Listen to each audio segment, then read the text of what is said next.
Professor Chomsky, let's speak about Iran and its nuclear capabilities. This is a two-part question.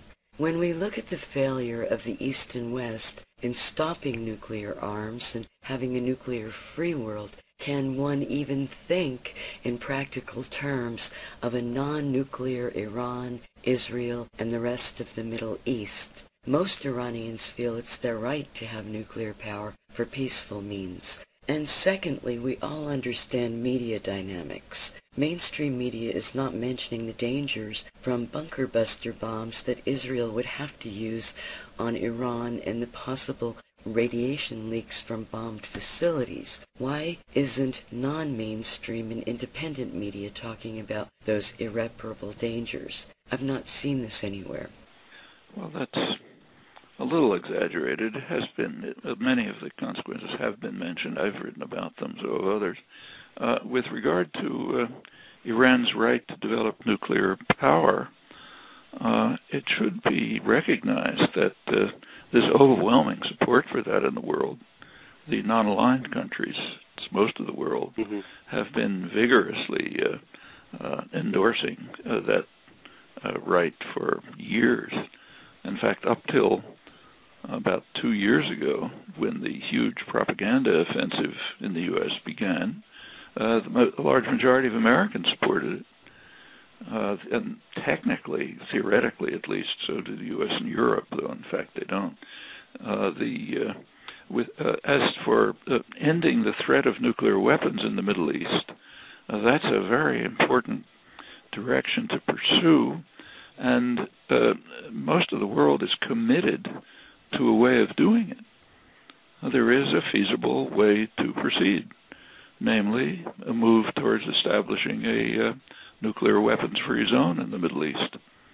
That has the overwhelming support of the people of the region, the states of the region, with the exception of Israel.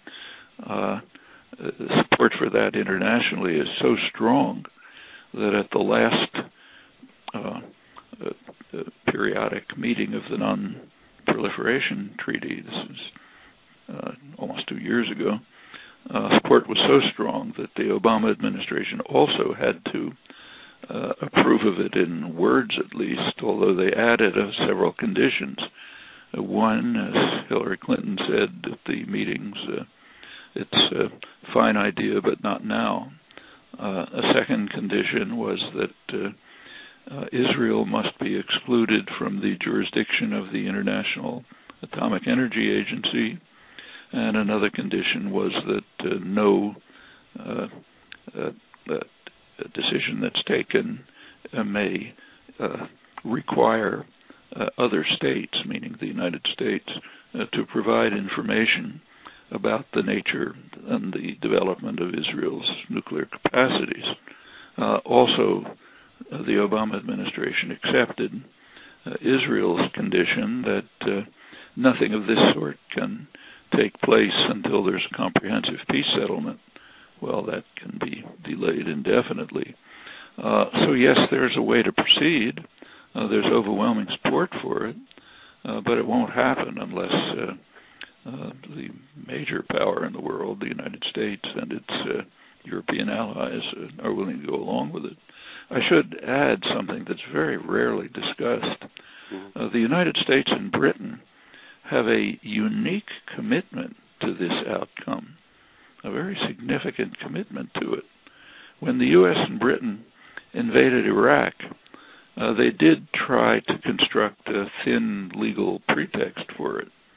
The pretext was that Iraq was in violation of a UN Security Council resolution, Resolution 687 from 1991, which called upon Saddam Hussein to end his programs of development of weapons of mass production.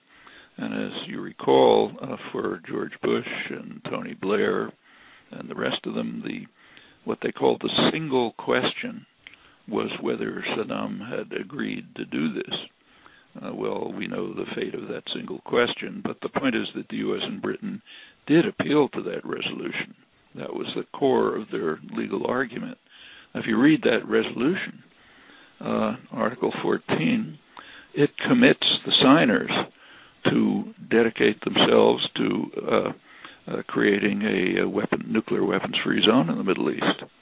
So above all others, the U.S. and Britain have a commitment to this. Of course, they're not living up to it, but they have the commitment.